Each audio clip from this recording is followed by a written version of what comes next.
Episode 21 लेकर आ गया वो एक्स-रे विजन का। कुछ देर के बाद वो दोनों वहाँ पर पहुँच जाते हैं। जाओ बोलती है तुम्हारी गर्लफ्रेंड तो बहुत ही ज्यादा सुंदर है। यंग बोलते हैं तुम भी कम नहीं हो। फिर वो अपने मन में बोलते हैं जब मैं पहली बार इससे मिला था मैंग मेरी गर्लफ्रेंड थी। जाओ बोलती है सही में क्या, लेकिन मुझे जितना याद है कि कोई बोला था कि मैं उसकी गर्लफ्रेंड की तरह सुंदर नहीं हूँ। लिंग बोलती है ये कैसे हो सकता है, तुम तो मेरे से बहुत ही ज्यादा सुंदर हो। जाओ बोलते है तुम आगे चल के मुझसे भी ज्यादा सुंदर हो जाओगी। यंग बोलते है हाँ उसके अलावा जाओ मिस्टर ल्यू और तुम। जाओ बोलती है प्रोफेसर ल्यू मेरे गॉडफादर है।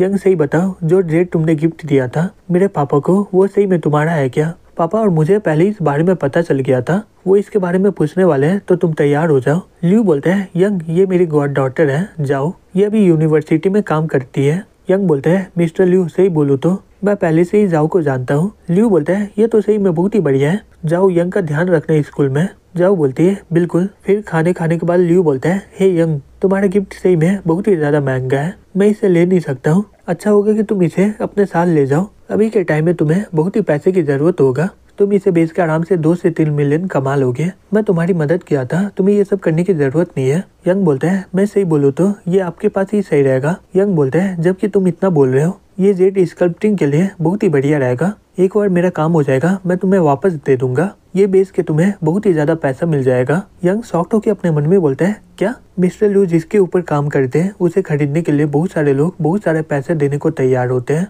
बहुत सारे लोग इसे स्कल्पटिंग करवाना चाहते हैं लेकिन ये सभी को मना कर देता है। ल्यू बोलता है मैं वैसे भी बहुत ही बूढ़ा हो गया हूँ, मैं इतना महंगा चीज अपने पास नहीं रख सकता हूँ। फिर अगले दिन यंग प्रैक्टिस करने लग जाता है और अपने मन में बोलता है ये ट्री का रूट पूरी तरह तबाह हो गया है, इसे मारने से ऐसा लग रहा है कि मैं कोई स्पॉन्ज को मार रहा हूँ। फिर अगले दिन वो वहाँ पर पहुंच जाता है। फैंग बोलता है ओ तुम आ गए। यंग बोलता है मुझे सिर्फ 7 दिन लगे, मैं वो पेड़ को बीच से फाड़ दिया हूँ। फैंग बोलता है तुम्हारा ताकत सही में बहुत ही बढ़िया है, लेकिन एक किलर के लिए ताकत स्किल से बहुत ही बढ़िया होना चाहिए। अब सिखाने का समय आ गया तुम्हें इंसानों का मेडिटेशन के बारे में, और मैं तुम्हें चाकू फेंकना भी सिखाऊंगा। फिर वो चाकू फेंकना और मेडिटेशन के बारे में सीखने लगता है। दूसरी तरफ जी बोलती है मुझे विश्वास नहीं हो रहा कि शिपिंग कंपनी बिना कोई रिटर्न एड्रेस से पैकेज को अपनाया है। तभी उसके अंदर से सीडी और यंग का फोटो निकलता है। जी यंग का फोटो देख के बोलती है ये यहाँ पर क्या कर रहा है, क्या वो मुझे अपना फोटो भेजा है क्या? नहीं, जितना मुझे पता है यंग ये सब नहीं करने वाला है। फिर ये फोटो कौन भेजा होगा और वो ये करके क्या करना चाहता है? रुको, ये यून का ड्राइवर है ना,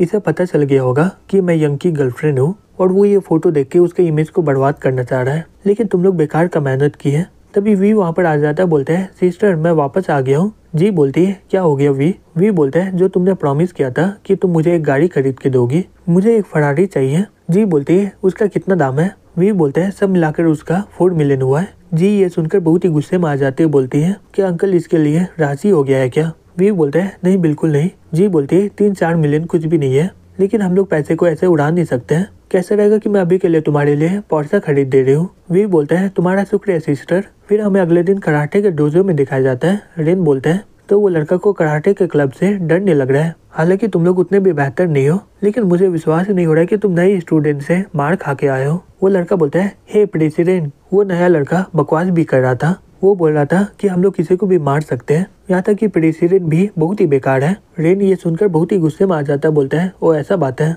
लग रहा है कि मुझे उसे सबक सिखाना ही पड़ेगा। एक लड़का बोलता है प्रेसिडेंट वो रहा। तभी रेन उसे पकड़ लेता है, बोलता है हे लड़का यहीं पर रुक जाओ। जैंग बोलता है तुम कौन हो, क्या मैं तुम्हें जानता हूँ क्या? तभी वो लड़का बाहर आते हुए बोलता है तुम तो मुझे जानते ही होगे। तभी वो उसे मार के वहाँ पर फेंक देता है और वो लड़का बोलता है प्रेसिडेंट ये लड़का उसका दोस्त है जो आपके बारे में बुरा बोला था, उसका नाम यंग है। रेन बोलता है ठीक है जाके उसे बोल दो कि मैं उसे लड़ने के लिए चैलेंज कर रहा हूँ। कुछ देर के बाद यंग को इसके बारे में पता चल जाता है और वो बोलता है जैंग को कोई मारा है, ठीक है वहीं पर रुको मैं जल्दी वहाँ पर आता हूँ। फिर वो वहाँ पर पहुँच जाता है। मैंग बोलती है हे शांत हो जाओ, जैंग कुछ समय पहले ही सोया है, डॉक्टर बोला है ये इतना सीरियस बात नहीं है, लेकिन इसे कुछ दिनों के लिए आराम करना होगा। मैं मैंग के साथ खाने जा रही हूँ, तुम जैंग के साथ यहीं पर रुको। ये बोलकर वो दोनों वहाँ से चली जाती है। यंग बोलता है हे नाटक करना बंद करो, वो लोग चले गए हैं। जैंग बोलता है ओ तुम्हें पता चल गया? यंग बोलता है मुझे पता चल गया तुम शीशे के चलते नाटक कर रहे हो, मैं तुम्हें देख के बता सकता हूँ कि तुम ठीक हो कि नहीं। जैंग बोलता है चलो अच्छा हुआ कि मैं मार खाया हूँ, मुझे कभी नहीं लगा था कि सीसी मेरा इतना ध्यान रखेगी। हाँ, उसके अलावा वो लड़का तुम्हें चैलेंज करने वाला है। यंग बोलता है चिंता मत करो, मैं सब कुछ संभाल लूंगा। फिर अगले दिन कुछ लोग बातें कर रहे होते हैं। एक लड़का बोलता है, हे तुमने सुना है क्या, एक लड़का कराटे क्लब के प्रेसिडेंट को चैलेंज किया है। यंग अपने मन में बोलता है, ये रूमर कौन फैला दी है, उसके अलावा मैं उसे कब चैलेंज किया हूँ। तभी वो लड़का बोलता है, जितना मुझे पता है कि वो लोग कोई लड़की के लिए लड़ रहे हैं। दूसरा लड़का बोलता है, क्या सही में? वो लड़का बोलता है, हाँ आज मैं स्कूल के न्यूज़पेपर में देखा था। यंग घर जाके लैपटॉप खोल देता है और अपने मन में बोलता है, अगर स्कूल में कुछ हो रहा है तो मुझे इन्वेस्टिगेट करना ही पड़ेगा। पता नहीं कि ये लोग मेरे बारे में क्या क्या लिखे होंगे। तभी वो स्कूल के ग्रुप में देखते हैं, वहाँ पर लिखा होता है कि यंग ल्यू से लड़ाई कर रहा है जीव को पाने के लिए। तभी यंग फोन करके बोलता है, क्या तुम IT डिपार्टमेंट से बोल रहे हो? मेरे बारे में जो लिखा है जल्दी से डिलीट करो इसे। वो लड़का बोलता है, स्टूडेंट को पूरा फ्रीडम है, कुछ भी कर सकता है वो लोग, जब तक स्कूल को कोई भी परेशानी ना हो तो हम लोग इसे डिलीट नहीं कर सकते।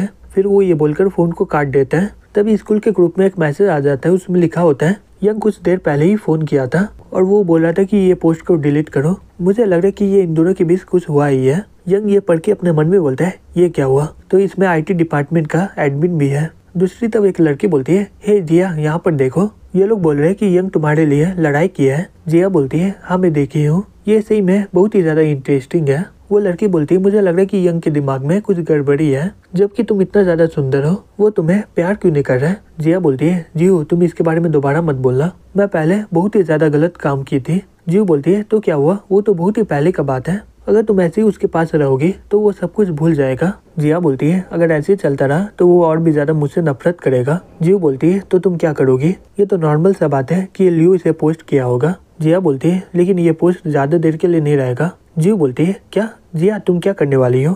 जिया बोलती है, ये एडमिनिस्ट्रेटर उसके साथ है, आशा करती हूँ कि ये स्मार्ट होगा और उसे पता होगा कि क्या करना सही रहेगा, नहीं तो मैं कुछ दिनों के लिए इसका साइट को ही बंद कर दूंगी। फिर अगले दिन यंग ग्रुप को देखते हुए अपने मन में बोलता है, मेरे खिलाफ जितना भी पोस्ट था वो डिलीट हो गया है और ल्यू के बारे में बहुत ही ज्यादा खबर आ रहा है कि वो स्टूडेंट को कैसे परेशान कर रहा है, कौन मेरा मदद कर रहा है। फिर हमें अगले सीन में कराटे के डोजो में दिखाया जाता है। रेन बोलता है, ये यंग अभी तक आया क्यों नहीं है, क्या ये डर के मारे कहीं छिप गया है क्या। ल्यू बोलता है, प्रेसिडेंट चिंता मत करो, अभी भी हमारे पास बहुत ही ज्यादा समय है। तभी यंग माफिया की तरह वहाँ पर एंट्री लेता है। ये देखकर रेन अपने मन में बोलता है कि ये लड़का पागल हो गया है क्या, इसे क्या लग रहा है, ये माफिया है क्या।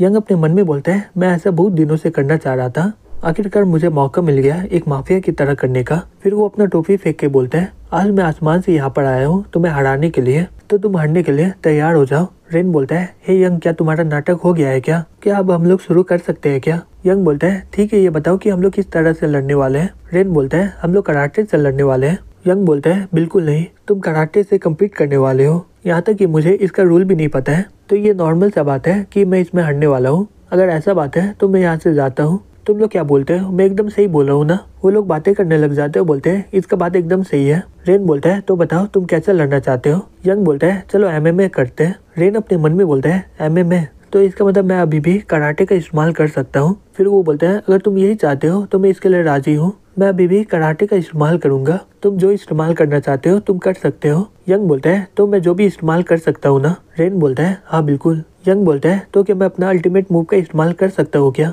रेन चलाते हुए बोलता है, हाँ बिल्कुल, तुम्हें जो करना करो, अब जल्दी से ये मैच को स्टार्ट करो। यंग बोलता है, हे रुक जाओ, मुझे वार्म अप की जरूरत है, तुम पहले ही वार्म अप कर लिए हो लेकिन मैं नहीं किया हूँ। रेन गुस्से से बोलता है, क्या तुम्हारा नाटक हो गया क्या। यंग बोलता है, हाँ बिल्कुल। रेन बोलता है, सही में हो गया तो। यंग बोलता है, तुम सही में बहुत ही ज्यादा लेट करते हो, अब जल्दी से स्टार्ट करो, मैं बहुत देर से इंतजार कर रहा हूँ। ये सुनकर वो बहुत ही गुस्से में आ जाता है और यंग पर हमला कर देता है। ये देखकर वहाँ के सब लोग बातें करने लग जाते हैं, बोलते हैं वो इसे कराटे बोलते हैं, इसे देखना इतना भी ज्यादा स्पेशल नहीं लग रहा है। यंग बोलता है, ठीक है मैं अपना अल्टीमेट मूव का इस्तेमाल करने वाला हूँ, तो संभल के रहना। फिर वो पत्थर निकाल के उसके मुंह में हमला कर देता है। फिर वो अपने मन में बोलता है, मुझे फैंग जो सिखाया है मैं उसका इस्तेमाल करके तुम्हें कभी भी मार सकता हूँ, लेकिन मैं इतने सारे लोगों के सामने तुम्हें मारना नहीं चाहता हूँ, तो मैं तुम्हारे लिए सिर्फ इतना ही कर सकता हूँ।